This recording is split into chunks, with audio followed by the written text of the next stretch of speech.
one that's being debated in Washington right now.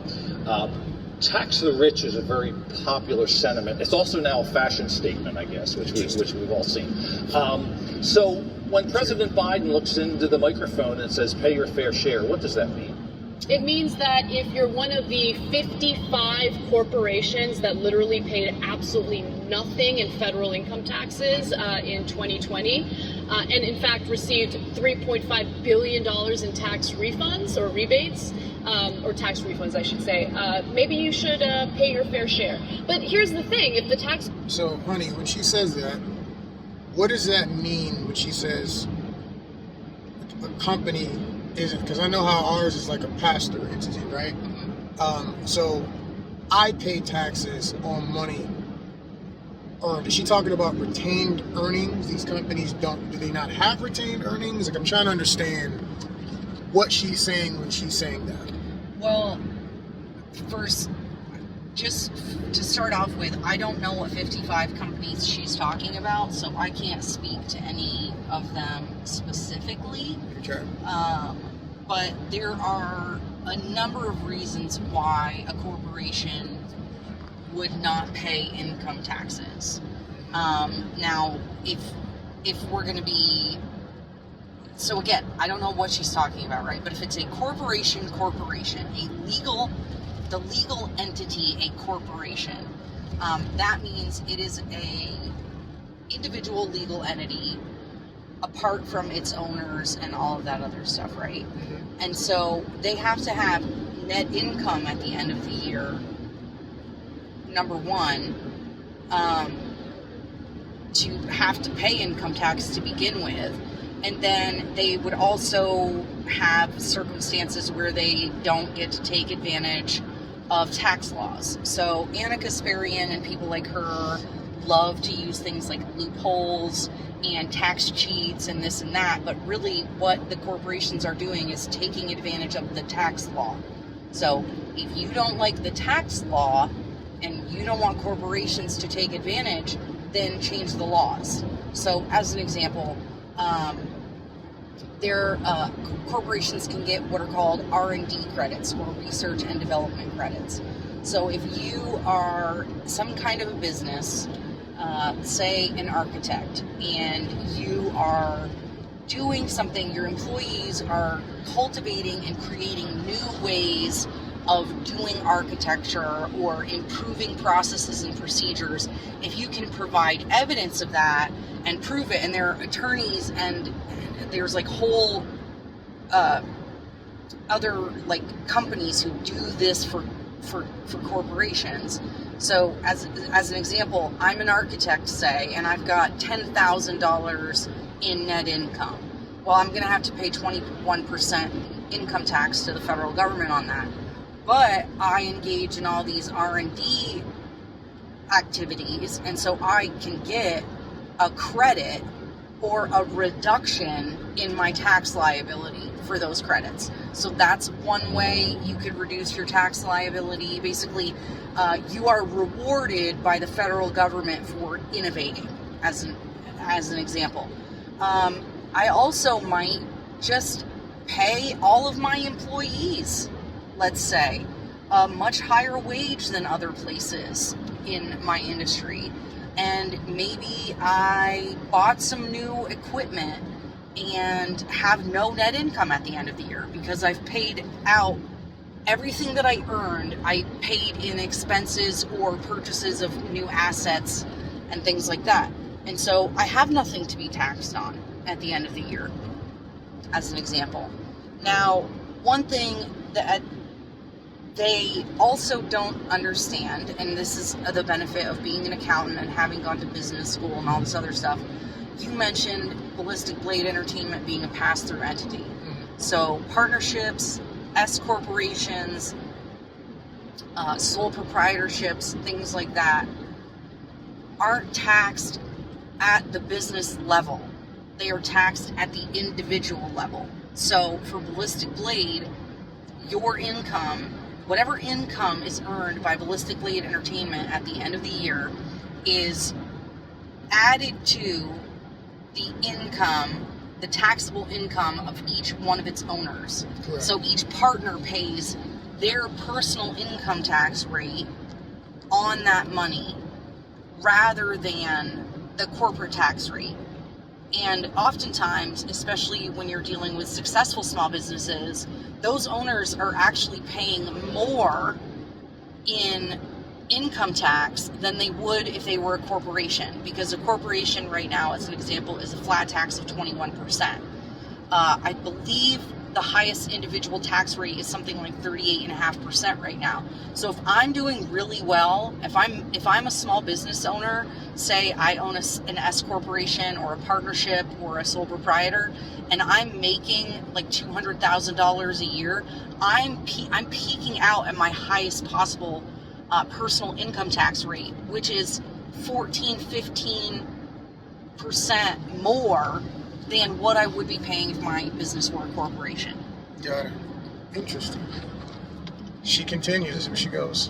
Code is written in a way where corporations can legally take advantage of loopholes and Tax laws. incredibly low effective corporate tax rates. Okay. They're gonna do it, Yeah. right? So it's one thing to say pay your fair share. It's another thing. One other thing about that is when she says that is, okay, a corporation is run by people. And these people are typically motivated by profit, or even if you're a nonprofit, you're motivated to help your constituents. And you help your constituents by being profitable, which is why you chose to be often a nonprofit, so that you can retain more profit, so that it can go to your constituents. So even a nonprofit is still largely motivated by profit. And people are going to avoid giving the government money that they don't have to give them. Most of us don't think that the government is very good at managing money. And so if that's the case, what she said applies not only to the companies, it applies to the people inside companies. Because I don't know, you guys might know somebody different, I don't know. I don't know an individual who says, man, I overpay on my taxes so I can give the government more cash so that they can take care of stuff. I've yet to hear that story from anyone from either side of the aisle. I just haven't heard anybody say that. Well, it's also dishonest because you're missing the context that a corporate, if you can look at it this way, a company facilitates even more paying of taxes. So if I own a company and I have whatever, right? Oh wow, that is a really dangerous piece right Yeah, there. that was a solid line. That was a really poor choice, but They didn't care. so I'm a company, right? I own a company.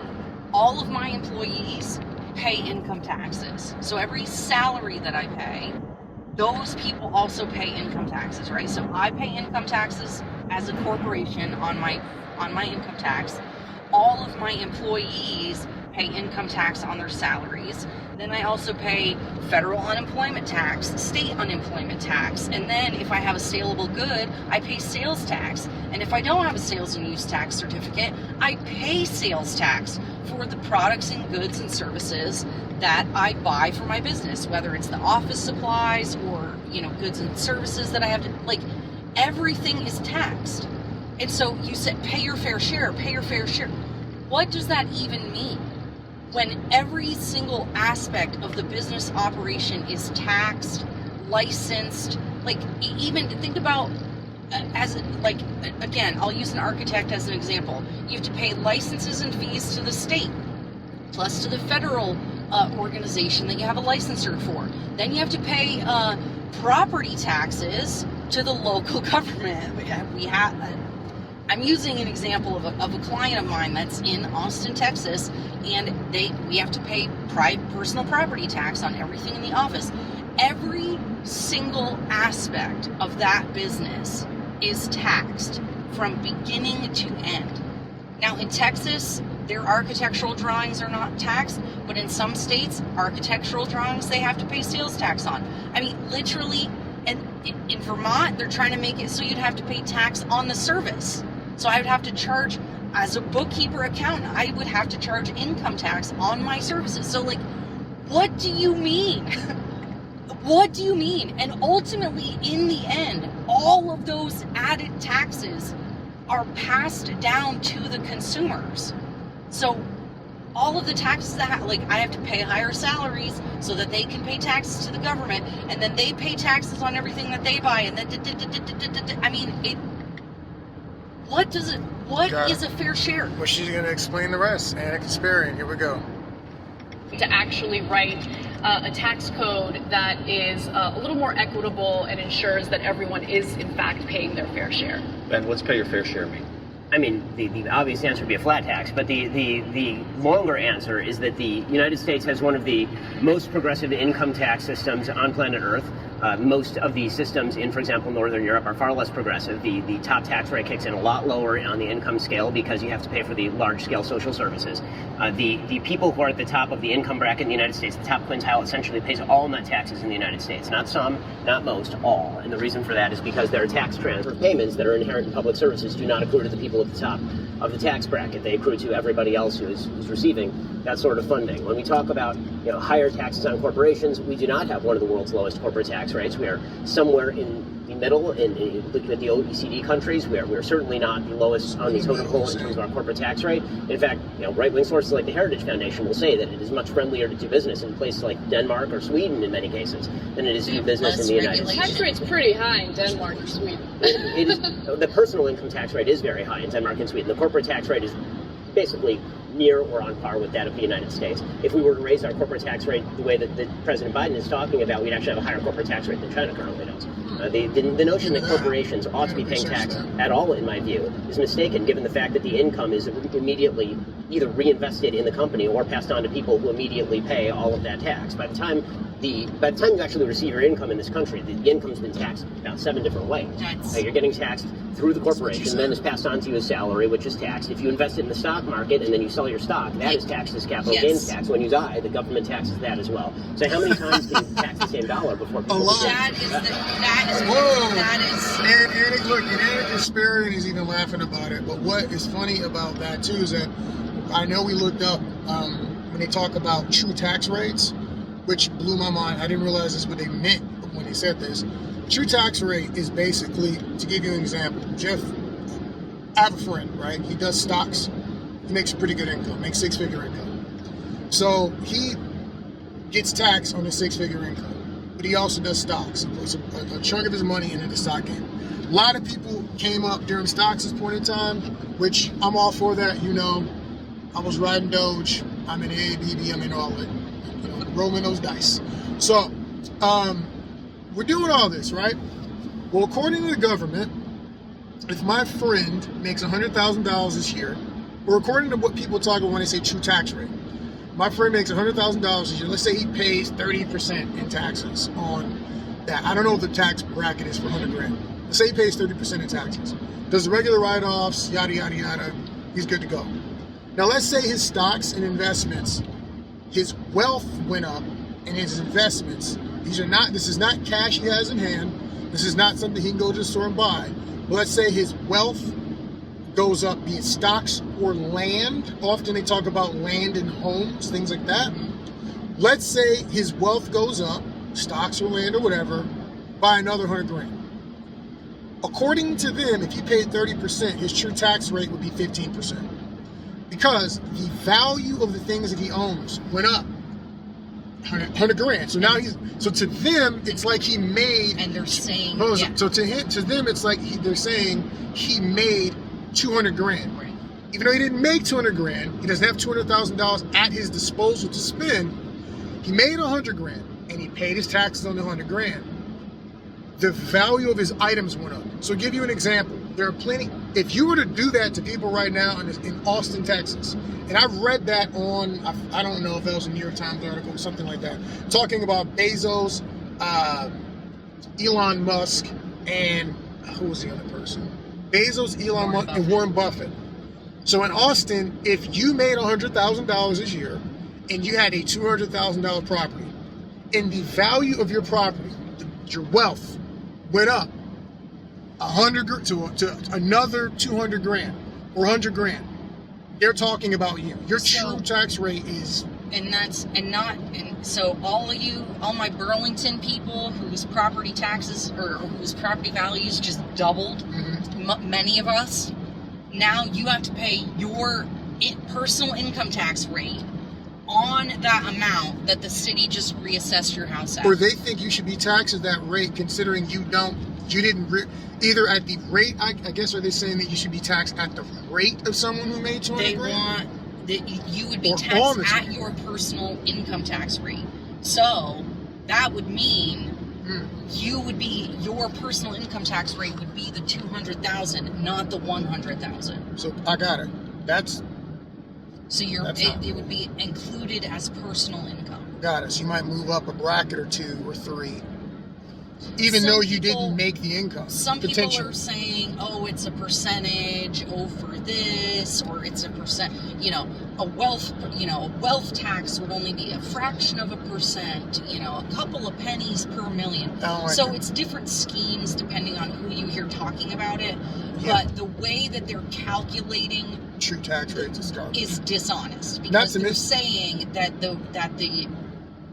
it would Also- be, yes. Also, if you are a So hold believer- on, so just to make sure that that's clear, they're saying, so even though they'll tell you that wealth tax would only be a couple of pennies and only be a small percentage over a certain dollar amount or whatever, they're using that wealth as income tax to figure out what your personal income tax rate is. So, like, you guys don't want us to think that you're liars and you're scams, and you go from saying that it should only be a fraction of a percent on everything to actually wrapping it into your personal income tax rate to calculate a fake income tax rate. So, like, Here's one of the things that I think is interesting is, like, so if you're a believer in CRT, right, if you're analyzing this using a critical race theory lens, how does this affect black people who may now have just gained access to the stock market and are now figuring out ways to preserve and create additional wealth the way other peoples have been doing for a long time? Yeah. Doesn't this disproportionately affect black people? Now, the way I see it, if you believe that, I don't know what the numbers are for black wealth in America, but if you say that we're at the lowest end of the totem pole, anything you do that has to do with fiscal policy 9 times out of 10 has a way of affecting us disproportionately. If that's the case, I don't know if that's the case. I'm just saying. So I personally know a lot of young brothers who just got into the stock game. I was introduced to it about 1.5 years ago in a real self-management type way with TD Ameritrade and Webull and all that, and even Robinhood. So I know a lot of young black dudes that are now trading and doing things with stocks. This disproportionately affects us because those things in our stock market, in our stock accounts, we haven't realized those gains. As in, I might still be holding that stock and it goes up. So let's say, for instance, here's what I'm curious about. Let's say my income goes up, or my wealth goes up $100,000 via stocks. And then next year it goes down at $50,000 is my wealth via my stock value. We're supposed to spend time calculating all that. I don't know why we need to do that. Why not just let it be what it is? I feel like it's just it's another thing that is unnecessary. And I feel like a lot of the maneuvers they're making right now are designed to level the playing field manually when you can let other people do that. All you have to do is share the information. Like, just let us know what the game is so that everybody's playing the same game, and then it shakes out. Well, and that's the problem, is that they don't want new people playing the game. It will disproportionately affect the new wealthy and the new economy. So if, let's say, as an example, you and your buddies doing the stock stuff, it's disproportionately going to affect anybody new or small, because now it means that you have to pay tax immediately on whatever goes through, right? Yeah. Whereas if I'm a legacy bank and I've got all this money to burn and go up or down and take the hits, well, then I'm not as affected, right? So now that outsiders have figured out a way to play the game and manipulate the market to make themselves rich, well, you know what? We need to make sure we shut you people out. Meme stocks. Because you can't be allowed to game the system. Okay, we game the system. We're the rich, powerful ones. You don't get to play our reindeer games. I'm still holding that AMC, fam. Hold the line, fam. Neanderthals, hold the line. Savages, so it is. apes. You know, this is what's funny is Ana Kasparian. I don't remember if it's part of the clip we've played already, but she is correct that the system is rigged towards the powerful. It is. Because the powerful have taken the time and the opportunity to make sure that they've set it up that way, right? Yeah. And so we need to figure out how the game is played, which we are, then we figure out how to manipulate them. So now the key is making government regulation small enough so that the already powerful can't keep the rest of us out, right? We already saw that they used the government to keep out all of the GameStop people and everything that was going on. They shut it down. Yep. I think the issue is that people think the government's job is to make things fair when their job is to stop people from having monopolies. The deal is that power, right, I look at things through the prism of power. And so when the prism of power is in every interaction that you deal with people, there's a level of power. It's always there. We're equals and we treat each other the same way, a certain way. I have more power than you, or you have more power than me, and we treat each other accordingly. Like we're able to make certain moves accordingly. Like there's always going to be some kind of power dynamic in anything that you're doing, any time. And so with the government, not with the government, in life in general, the powerful are always going to have more moves than you. Now, what does power mean? Money does not mean necessarily power. You can be rich and you can walk down the wrong neighborhood, and unless that richness brought you multiple security guards with AR-15s and some kind of a personal protection vehicle following you around, you're not necessarily the most powerful person. That dude running that block might be the most powerful person. And everything in your pocket is getting ran up in. So that doesn't make you the most powerful person. The government at any point in time can show up at your door right now and snatch everything you got under trumped up charges. That makes the government the most powerful in that scenario because, well, that happens for a number of different reasons. But the point being, we talk about rich and powerful like it's always about money. It's like, it's not always money, fam. You guys forget that back in the day, you only kept what you could hold. You could only hold what you're willing to fight, murder other people for, and defend. It's not that different. Like, in most of genteel society, it's changed. But in general, in real life, in real world terms, it hasn't actually changed. And there are numerous examples we can give of that. Money is just the most liquid form of power. Power equals influence. That's all. We don't have time to get in that full discussion all over again. We'll do that again some other time. Power just means influence and the ability to make things happen. Money is the most liquid, most transferable version of power and influence that people are willing to do things for. But there's all kinds of other ways to influence people to get them to do what you want them to do.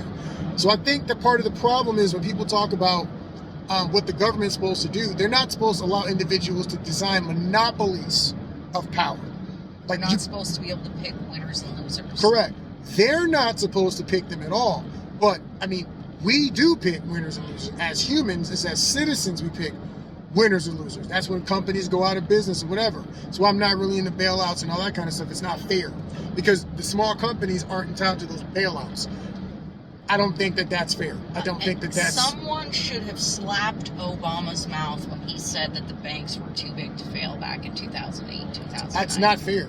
Whoever came up with that term first, I don't know if it was Obama. Whoever it was who said too big to fail, whether it was GM or the banks or whatever, should be slapped in the mouth. It's not fair. It is absolute garbage and ridiculousness. If you grew a business in a bank and you were engaging in shady stuff that put you in a position to lose everything, then you lose everything. That is the same consequence that every other human being and American citizen has to face and deal with. Or you should at least go bankrupt. Like, you lose it. Get out of here. get out You of don't here. get to just keep your business. And if you're That's a not car fair. company that sells an inferior product that nobody wants to buy anymore, and you've allowed unions to destroy whatever you could possibly have done and ship all your jobs overseas to Mexico and all this, I don't care about you anymore. Mexico's Fail. attached to it. Mexico's not Fail. overseas though. South. Whatever. Either or. Either. I'm just saying, you want to get fact checked. Make sure we don't get Oh fact my checked. God. I'm gonna But fight no, you. but you're dead right, and I think that's completely accurate. You're completely accurate. It's not fair, but that's the stuff where monopolies and government infringement and stuff comes in. So Yep. unfortunately, ain't nobody trying to hear all that. They just want to get people, want to get the rich people's pockets and take the money. And you know what? If I thought the government could do a better job, I might be for more taxes. Unfortunately, They suck unfortunately, at everything. however, I've You know seen what? I've seen the government manage money for periods of time, and I've watched and I've read documents and I've seen what they've spent money on, and I'm not impressed. How about the billions that are just lost and unaccounted for in Afghanistan? How many billions? Lots of billions. They can't even estimate how much because they don't know. I think it was like $70 billion at least or something. I don't remember. It was some some astronomical amount of money that made me made me breathless. I was like, I want to say it was like 700 billion or something, Yeah. but I don't remember, and I don't want to misspeak. Gave you and Whitney fact Houston check. moment. Had me waiting to exhale. Caught my breath. Oh wow! Wow. Anyway, That was a good reference. That was really good. Right. We gotta Let's give you credit for see that. let's see what else Anna and them have to say on this one.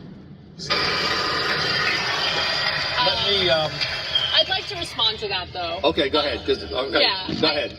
To argue that the corporate tax rates in the United States are too high, or that, first off, let me just touch on the comparison you gave regarding progressive taxes in European countries versus the United States. I mean, yes, the taxes might be higher in those European countries, but what do people living in those countries get in return? They get incredible childcare. I mean, listen, the average American family, two-income household, spends a whopping 22% of their household income on childcare alone, Okay. right? Just So stupid. when you're talking about European countries that offer quality childcare, that, by the way, that opens up the opportunity for people to go to work, something Wait, that we pause. should maybe think about. Wait, hold on. Let me get this straight. So, I know we live in a two-income house. She just made a statement that's interesting to me because it assumes that both parents working is a positive thing. It assumes that other people taking care of your kids is the way that anybody wants to live their life. Maybe if things just didn't cost as much because of, I don't know, the government overspending and causing inflation by spending money that we don't have.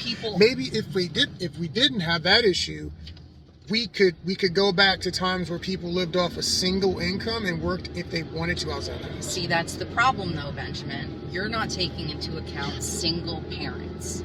So this is all because we have a 50-60% divorce rate and nobody can manage to keep the promises that they've made. So they leave each other and then have to have two separate incomes because they have two separate households. Well, I mean, true, but that's assuming that's So a part of I the don't like you conversation. anymore. You make me unhappy. You don't make my lady parts jingle anymore. I'm gonna bounce. And so now I have to pay 22% of my income to have somebody else watch my kids so I can go get a job. Well, I mean, that's a thing that she can also be talking about. I'm assuming that we're not talking about divorced couples trying to deal with childcare. I'm just assuming it doesn't matter. You're paying 22% and people being able to work out of the house. It's like, why your goal shouldn't be for two people to work out of the house. Like, I mean, if you want to do that, that's fine. I mean, if our plan was to do that, I probably wouldn't have had kids. I just don't know why. Which is why is it now the rule? wait, but no, there's a point I was getting to there. We don't have kids. So why should I spend more in taxes so that other people can take care of their kids? The kids we chose not to have, because we were out here doing work and know we don't probably have the time to sit down and take care of kids that way. So it's great that certain people get the benefit of great child care and whatever. I don't think that's a good reason for me to pay more taxes. That's what I'm getting to. Like, yeah, no, I think, and that's... It's not my fault. Because it's also part of the reason why there's different reasons, first of all, why child care could be expensive or hard to find. As in places like Vermont, outlawed in-home child care. So whereas you used to be able to have like a 3 or 4 kid situation where, you know, all like one mother in the neighborhood took care of everybody's kids. Nice. That was outlawed, and they have to go through all these strict guidelines, and they have to meet all these regulations, and they basically have to be like a corporate child care center. So now it can't just be a few moms doing a thing. Now you got to have the insurances, and you got to have the and so when you make it illegal for people to take care of their kids or take care of their kids in the community, you've increased the cost and made it harder to get. So government regulations have contributed to making things cost more money. And now I should give more money to the government so that it can institute more government regulations that will then increase the prices. But you know what, though? You know, just like Anna said, you should just do homeschooling, or you should just go to private school. What do you care? Got it. However, So I think she did make that comment about private school earlier, and I think you said something about you have to ask for permission to send your kids to private school. I didn't know that. It's to homeschool. To homeschool. So if you want to homeschool your kids, you can't just unenroll them or not enroll them in school. You can't enroll your children. You have to submit an application to the state. You have to ask permission from the government. You have to ask permission from the government to homeschool your kids. To have your children spend more time with you. Correct. And not be a drain on public funds. Correct. So. And you have to submit to them a curriculum that they approve. Correct. To allow you to teach your children. Correct. So do they have to submit a curriculum to you that you approve in order to teach that to your children? Incorrect. They do not have to do that. They get to do whatever they want. Interesting. So in theory, if parents were actually participating in their school boards and paying attention to what's going on, they would have a lot more power. But most of that is decided by the federal government and by the state government. So the federal government mandates a whole set of curriculum that you have to teach. That's the whole No Child Left Behind stuff. Got it. So the federal government mandates a certain percentage of it, and then whatever your state government mandates on top of that. Got it. I think that's interesting. All right. I'll see what she takes from here. We're dealing with this labor shortage. 64,000 women left the job force in April alone. Not because they want to, but because they can't afford childcare. Who says they Everything don't want in this to? country is privatized. Everything has a We didn't. She said not because they want to. I think that's a claim. I don't know if she can prove that. Fact check I have to that. fact check that. I'm sure many of them did want to. I've heard plenty of people say, I'm glad I have friends like, I'm glad I'm home, my kid is better. They've realized that the way they've been doing things and running around and whatever, studies are showing, polls are showing that the women who have left the workforce to stay home do not want to go back to work. That's interesting. So some of them probably do, and maybe especially lower income people where it's harder, but a lot of the women that are like me, maybe some people spend some time building a career, 30s and 40s, who bought the lie, the feminism lie, that my life won't be fulfilled unless I have a career and whatever else. They're realizing they got lied to, and they want to stay home and take care of their family. They want to stay home and build a household and take care of their home. But I'm sure there's also women who are high achievers. Yes. Who are like, hey, I'm trying to do this thing. I'd like to get back in there. I'm sure. Cool. Let's see what she takes. But then they're not the ones who left the workforce. Like, if you're a high achiever and you're making all this money and you're whatever, you're not the 64,000 who left the workforce, because you could still pay for childcare, or you could pay for a nanny, or you could do whatever. So I'm not buying that 64,000 women left the workforce and want to go back and can't. I don't know. We should look up the numbers. Let's see where she goes from here. Okay. for-profit model. And there's consequences that come along with that, including for the business community that might want, a more robust social safety net program or social safety net to ensure that people feel comfortable enough to go to work. But we don't have that here. So yes, people might pay more in taxes, including those lower on the income scale, but what they get in return is far greater than what people in this country have been getting. What's interesting about what she said, and there's a problem. Probably not wrong. Here's the thing. That might be true, but here's the thing. You don't need to take more money to do that. You need to shift the allocation of resources. If you sit down, you look at all the things we're spending money on, all the money that goes out of our country into other countries. And look, I'll be clear, I'm not a Republican. I'm not really, I'm like libertarian light. I'm conservative in a lot of areas, pretty liberal in a lot of other areas, right? I like the Constitution. I think it works well. I think we should follow mostly what it says and we'll be good to go. That's my general stance. So I watch it. I've seen a lot of Spike Cohen's little memes, and there's a lot of things that he drops in his libertarian memes that hit the nail on the head. If we've got all this money to throw to other countries, maybe they're taxing us too much. It isn't the fact that they don't get enough in tax dollars. It's the fact that they do not know how to manage the money that they get. They're like a child who is constantly asking for an increase in allowance. And you're going like, well, why? And this is the thing, is if the government bureaucracy wasn't so bloated and out of control, we wouldn't have lost billions of dollars in Afghanistan. Yeah. People would recognize we're not even, here's the thing, we're not sending our own money to other countries. We're borrowing money to be able to send money to other countries. Yeah, so like right now... Why did we spend millions of dollars on the Kennedy Center in the bailout fund? Like, I'm sorry, the arts and stuff are great. You know who's supposed to pay for that? Rich people, not the free, like... Not middle class people. We should not be sending any money to art places and that are frequented by rich people. Borrowed money. Why are you taking tax dollars to cultivate and facilitate something like the Kennedy Center, which is only utilized by rich people? You don't know if it's only rich.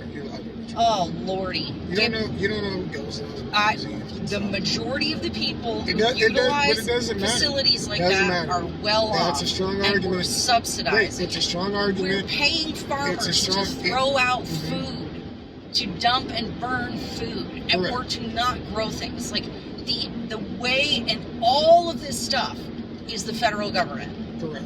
Being misused to the benefit of a few. Yeah, I'm saying I made the Kennedy Center important because we can't claim she's being hyperbolic and things to be hyperbolic. Oh, so we're going to be not hyperbolic here. This is not one of those conversations we're just going in. But so there's a lot of things that are not critical issues where we're spending critical money that we already don't have and have to borrow from people. So let's just put this in context. Do you think it is? How strong do you think your position is to be for places like China and then have to borrow their money to do things? How strong do you think your position can be when you have to argue about what they may be doing with human rights violations or what they may be doing in Taiwan, places like that? How do you argue with those people and then you have to ask them for money? Like this. Or you have to ask them to manufacture things that you need. You know how that goes? I think LeBron James learned that story, didn't he? You saw that happen in the NBA. You know why they're quiet? Large amounts of money coming from that place. You know why? Because money is important. You know why? Because this entire thing runs on a dynamic of power and influence in one way or another. And you're watching it play out left and right all over the place. But the issue here is that everybody keeps saying, well, we got to do this so we can get these services. No, we don't. Cut some salaries of the people in government. It's weird. It's real weird that I don't think it's not your turn yet. You can talk later. It's my turn. I think it's real weird. I haven't seen him take a pay cut yet. in the harsh times and everybody needs to pull back, No, they gave themselves a raise. they got raises. They don't get paid based on the number of days in office that they're actually doing their job. So they can skip out and not do work, still get the same And salary. not do their job, and then pay a bunch of staffers to do their job for them. Correct. So again, I don't think you need to tax us more. I think you should be more effective with the money that you already have. Like, we don't need to give you more money. And why would anybody give you more money if you're not good with the money that you've already received? I think there's a parable about that in the Bible somewhere. We talk about talents. The man with the... Yep, the talents. Yep. And so that's the whole deal. These dudes is out here spending money like wildfire and don't care. You know, little Joey has got the black card and he's just running it up. And he's surprised that the American people are going, hey man, you're not being very effective with that cash flow we're giving you, and you want more money. Why? Why do you want more money? You're not even good with the money I gave you already. You're not a good steward of other people's resources. So people are spending our money like water, and they're shocked that we're like, yo, I don't think you're doing a good job. Like right now, and this is me being libertarian conservative sided. With the amount of money we give the federal government, I don't know how we don't already have free college. I'm not even saying that we should have free college. I'm just saying with the kind of money that they pull down, they could have done all the things they talked about doing. Wait, they could have done all the programs they wanted to do. They could have figured out a way to do at least free community college for 2 years, associate degrees. You could have figured all that out with the money you currently are pulling from people if you weren't losing billions of dollars that you couldn't track and throwing cash away left and right. Would you agree or disagree with that? I would agree with that. That's all the problem is not the American people giving you more money. You guys aren't good with the cash. Somehow it's always our fault. I think they're gaslighting us. That's gaslighting, right? Yes. It's our fault for not giving you more money, but you got billions of dollars and you don't know what to do with it. That nobody can tell where it goes. You don't even know where it's at. Let's not mention the fact that Congress isn't beholden to the same laws as American people, so they can do insider trading and enrich themselves. Yep. But I would go to jail. We would go to jail for doing the same thing. Yep. These people should not have as much power and influence as they do. They have no right to it. For starters, they have no right to it. And that's per the Constitution. And secondly, they cannot be trusted with it. The reality is they have proven over and over and over again that they cannot be trusted with power. Correct. And Power corrupts. anytime you create a scenario where the powerful can become even more powerful, like when they're not beholden to the same laws and whatever, you're going to have a scenario. So again, I just don't understand how people like her, how we can agree that that is a problem, and your solution to it is more government. Yes. Giving them more money and more power. If we agree that it is corrupt and a problem, how do you land there? That's what I just don't. I think they think if we've regulated enough, then we can stop people from being ridiculous. The only problem is that you're regulating it with people, which ridiculous. Is you're regulating the people who are supposed to be regulating the people with more people, and you're confused that it's not fixing the problem. And that's while at the exact same time costing us more money. And that's, you have no evidence to show that your idea will work. Yeah. That's the thing, is we've been doing this for years. We've done the anti-poverty, we've had the welfare, the Social Security, the Medicare, and yes, and by and large, people are better. There are more people who are being helped, but there are also more people taking advantage and all those other things. So, like, how much better off are we actually for the money that we've spent? How much better off are we for sending all this money overseas? Can you provide me evidence that we are better off now than we were before, and that if I give you more, it's going to get exponentially better? No. Because every time we give you more money and more power, there's more corruption, more problems, the bureaucracy gets thicker, there's more illegal stuff that happens. You know, it's just like every new government program is an opportunity for people to be for humans. fraud. For humans to be humans. It's an opportunity for humans to human it up and and do what they do. Let's see what she takes from here.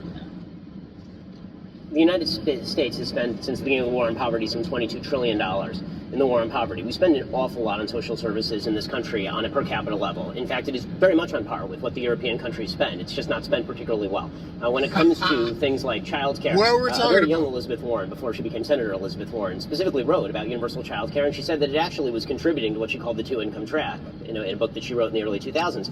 And what she talked about is the fact that there are a lot of women who, for example, may not want to work, and what you're actually doing is incentivizing people to have to go to work because you are now providing child care, as opposed to providing a competitive advantage to, for example, families where one parent is working. I agree with you, by the way, that child care is a very difficult issue. I also agree that this is why we used to have, for example, family structures that were conducive to allowing people to help out. There are many businesses that do provide for some form of child care. We certainly have many businesses that provide for some form of maternity or paternity leave.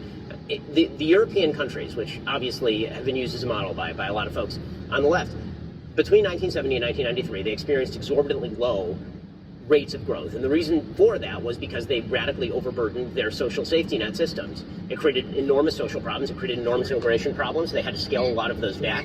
And why would it create immigration problems? Wait. Here's the thing, what he just said.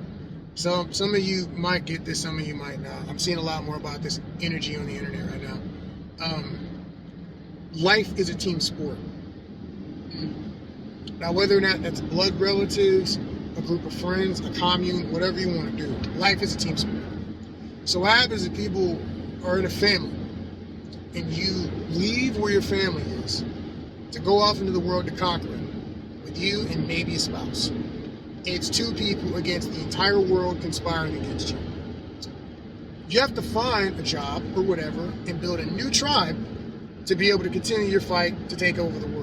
So you just left your tribe or your family members, people you trusted, people who will be free health care or help you with health care, help you with medical care, whatever.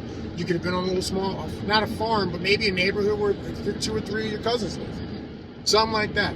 Instead, you could be, next to Big Gam.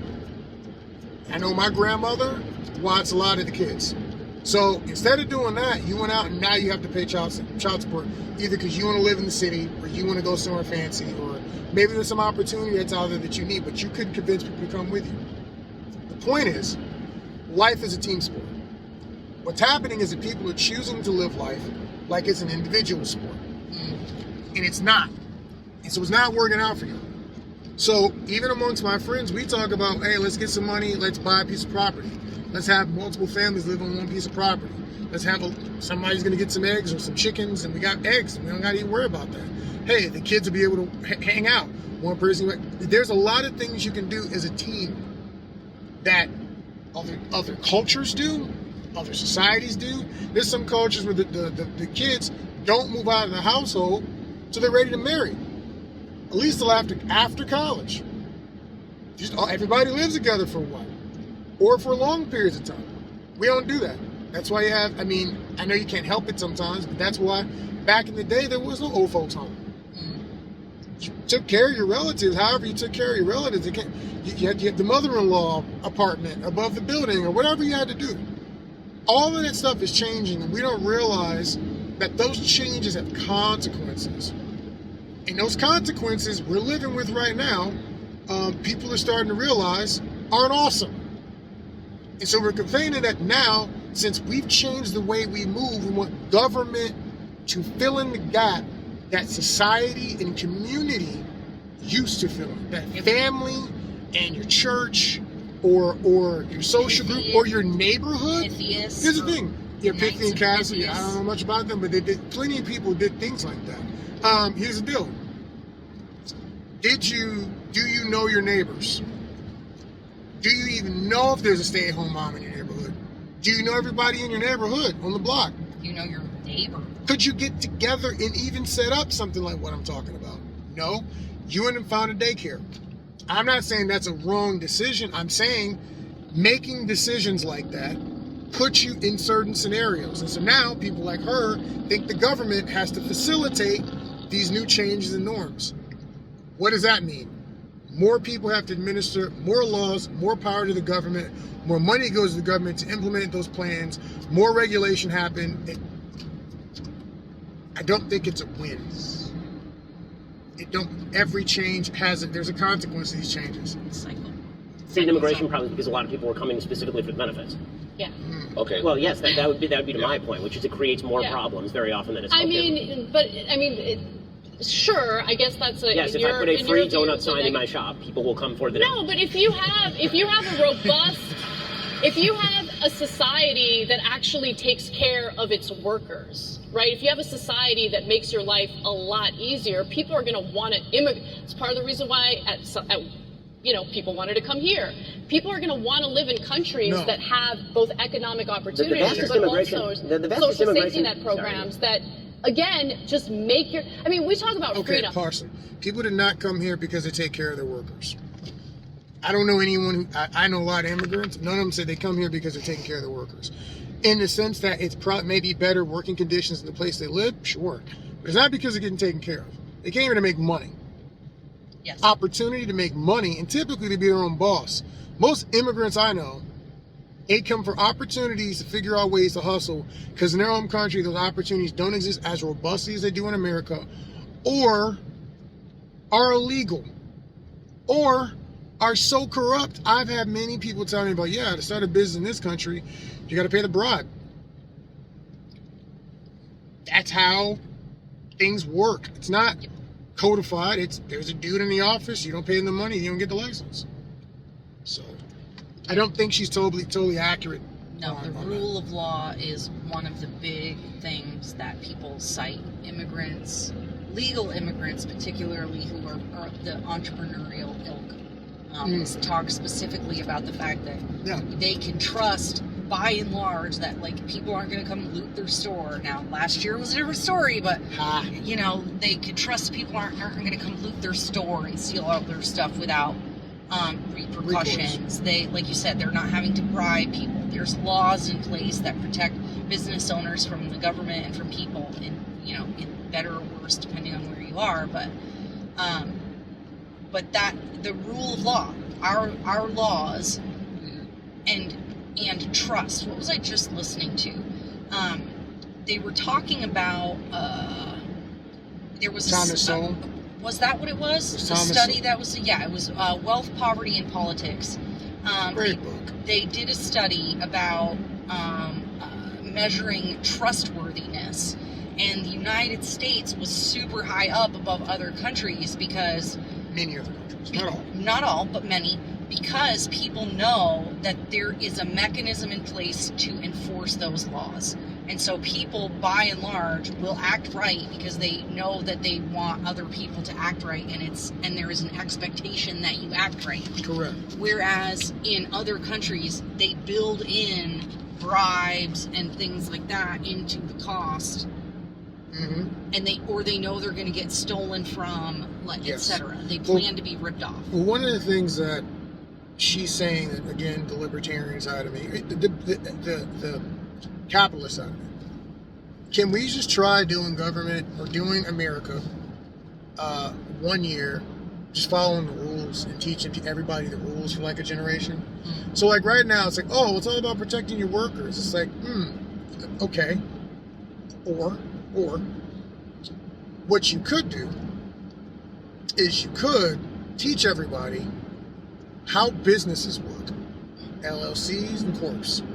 Teach them all that stuff in high school. We have ample time to teach kids a bunch of useful skills, techniques, knowledge that is very useful for the real world. Instead of changing the whole system to do some different thing that you want to do, why not instead just teach everybody how the game is being played and then see if they can figure it out? Because one thing I get mad about is that kids in school, and this is me, even being a student, there's a lot of things I didn't get taught. I learned a lot. I had a lot of great teachers. I learned a lot of different things about business and whatever. But it was not driven home to me like, hey, Ben, check this out. You're either going to work for somebody and you're going to have to hope and pray that person's looking out for your best interests, or you're going to work for yourself.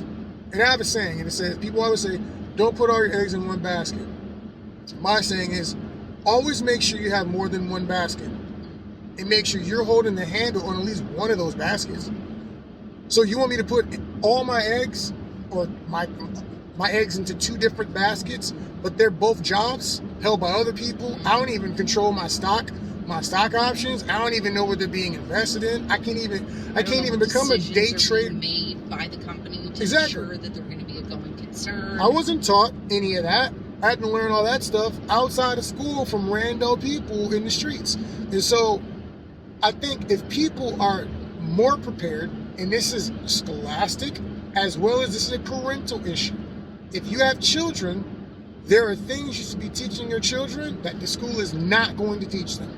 Unless you got them in some private preparatory school that's really setting your kid up for success, I can tell you right now, in public school, your kids are not learning about a lot of these things. The fact, like Ana Kasparian, she's saying tax loopholes. You mean tax laws? Tax laws. You mean the fact, I remember learning in school that almost everybody engaged in politics in the Senate or the House was worth like $1 million. And I was like, that's weird. Because I don't know a lot of people worth $1 million. I was like, all the government people are worth $1 million. Then I started learning how they were doing insider trading. Then I was learning that they own property. They have money. They have all this stuff. It's like weird. It's almost like the people in charge run businesses and have investments and are playing the game, made a bunch of laws that benefit people who know how to play the game. You see it? Weird. So confusing. Speaking of knowing how to play the game, whoever built that house knows how to play the game, because that is a big old huge house with a whole front of windows. Now you're not going to be able to see it. Just now. Sucks. You guys missed it. Side house. Stove house. Windows all across the. You guys missed it. My bad. My hands didn't move so well. It's really pretty here, y'all. Oh yeah, Argentina, Missouri, beautiful. It's really, really pretty. I didn't know that. I'm shocked. Let's see how they go next. If you look at the World Freedom Index, okay, we like to think of the United States as the freest country. We're not the freest country. You look at that list, we're like pretty low down compared to a lot of these Nordic countries. Denmark In half a mile, turn right onto US 63 Business. Denmark has a mixed economy. When we have these debates about, socialism versus capitalism, I think that those debates are a little ridiculous because every country is not every country, but most countries are mixed economies. Right, the United States, right? Take the next right onto US 63 Business. The issue with the United States is there used to be a time when public universities were free, right? You didn't have to dig yourself into a massive hole to get an education. There was a time in this country Continue for where 58 there miles. was universal child care. That was cut down to the point where it's like no longer in existence unless you're... I don't know when we had universal child care. I don't know about that. Maybe it's something I missed. Universities, I thought universities, is that government or was that private equity? She just said public universities were free too, and I'm I've not never aware of heard that. before, so We have to look that up. we're gonna have to look that up. Yeah, but the fact that they no longer exist, if that is the case, the fact that they no longer exist probably is a reason. I'd be curious to see what the reasons they no longer exist. Let's see what she says and what Ben says. desperate and have like no money and need to take advantage of some programs that are available in some states. But my point is, like, I have an issue here where on one hand, we're experiencing a labor shortage. We want people to go back to work. On the other hand, people literally can't afford necessary in order to put their kids in a daycare, put their kids in childcare, and be able to go to work without their entire paycheck. The Biden bill removes many work requirements for many of the payments that are being made to people, and it's incentivizing people not to go back to work, which is why we have 10 million open jobs in the United States and people not coming back to work. That is not what that bill does. In fact, Wow. that's not what that bill does. Are you talking about the $3.5 trillion reconciliation I'm talking about the $3.5 trillion bill. The $3.5 trillion reconciliation bill offers universal pre-K, which opens up the opportunity for mothers to go to work if they want to go to work. The $3.5 trillion bill, by the way, has all sorts of subsidies for corporations, which I don't really understand why the business community isn't salivating over that, because rather than just going full force with public programs, which I think would be the right way to go, it's offering all sorts of subsidies in these, public-private partnerships. Now, the physical infrastructure bill has a lot more corporate giveaways, which is why the, business community absolutely loves it, offers the chance to privatize public infrastructure, which is why the business community absolutely loves it. But at the end of the day, if we don't create a society where Americans can actually have families and go to work, then we're going to be in a lot of trouble. So to go back to couple things with that. See. Well, part of the issue is that why does she think it's the government's job to make sure that you can have a family and go to work? I'm not saying it is or it isn't. I'm just saying, under what circumstance in our Constitution does it say it's the government's job to make sure that I can have a kid and that kid's taken care of? And It doesn't.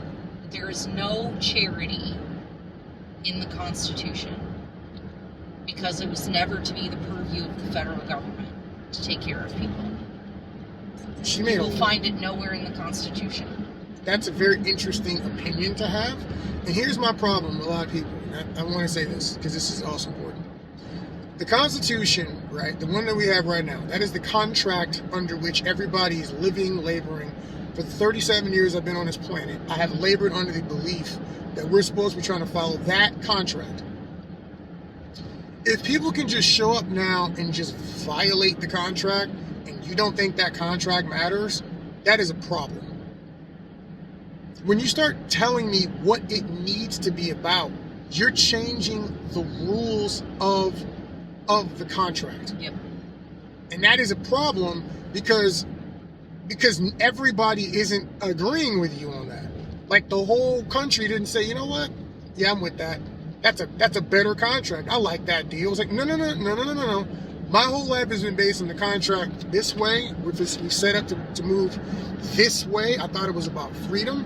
And I thought that's whatever. Because here's the thing. You also take away the purpose in a lot of suffering people are going through. Like when you say it's about security instead of freedom now, the people who fought and bled and died for freedom, be they black, white, Pacific Island, whatever it is. And I mean, if it was in things happening stateside or things happening, around the world, you're telling those people that they were fighting for something that is not of any value. And all of us that were raised to understand that the point of America is dangerous freedom. We're trying to give you as much freedom as we can give you. And there's a cost to that. Those of us who paid certain costs, it's not okay to then turn around and say, none of that has any validity. You change the contract, which makes work I've done up to this point, much of the work I did up to this point, worthless. Like it's not okay to me. I think it's also really interesting that she is saying, oh, the business community loves this bill because of all these kickbacks I didn't. Whatever. And, oh my God. And I would like to argue that also is a problem.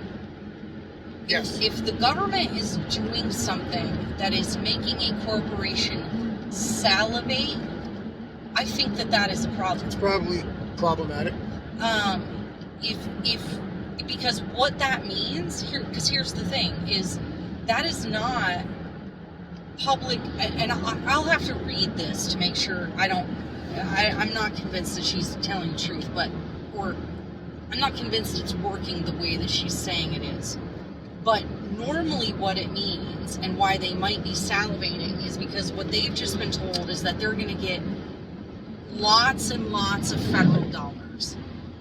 They're going to have access to trillions of dollars in federal money. No, let's be clear. Fake money. Trillions of dollars in borrowed money from either us or other people. Basically, from other countries. Hey, corporations, you are now going to have access to a piggy bank of trillions of taxpayer dollars. My money, your money, you business now have access to this little trust fund we've got going on, and you're going to be able to be subsidized by taxpayer dollars. Of course they're excited about that. Got it. Let's see what she's saying. That's the same thing that universities have done. So they have no incentive to get better, to teach, make sure that the degrees that they're giving out are actually valuable. They have no incentive to just choose degree programs that are actually meaningful. They can just charge whatever they want and have whatever stupid degree programs they want, even if they're absolutely useless, because the whole system is subsidized by tax dollars. Here's a good test. Unlimited, basically. Here's a good test. When we talk about money and giving anybody money, government, companies, whoever. Take 20 people you know, 20 people you work with. I'm not saying your best friends. 20 people you work with, right? Take 20 of them. And tell them you're going to give them a black card, you're rich, and you don't care. They can spend as much money as they want. Everything's free if they use this card. How many of those people do you think are going to move responsibly with that money, with that black card, or with that carte blanche deal? And how many of them are going to go absolute bananas and get whatever they want for whoever they want? I've seen it happen with startup companies that I've done accounting for. Some investor somebody has a good idea. They get an investor. The investor gives this person with the good idea $1 million or a blank check. And then what happens is I've seen reasonable, intelligent CEOs who, if they had worked for someone else and had a budget and had to be responsible, probably would have been fine. They were successful in their careers, which is why they got chosen to lead these projects. And they get that blank check and they just start spending money on stupid crap. I had this one company in particular, for no reason. They could have worked out of a co-working space for a little while or borrowed the back room of their investor and been fine. But no, they went and got a lease on space in downtown Austin. Then they had an entire phone system. Before they even had any employees, they had an entire phone system put in, which costs thousands and thousands of dollars. Then everyone had their own cell phone, their own iPad, their computer, etc., etc., etc. I mean, they were just hemorrhaging money on cute stuff that they thought was cool and that they would need after maybe a year or two in business. And that company, they spent all their money before they even finished the app, and it never came out. Wow. So the app never, and this was actually, I was actually excited for this product to launch because it's something that I would have utilized. I don't know if I can say what it is without getting in trouble, but it was a really amazing idea, and I hope someone still comes out with it. But they hired some people to be in the administration who just spent up all the money on crap that they did not need, and they were irresponsible with it. Human beings don't make good choices. All right. That's debate part 1. Be back with you in a minute.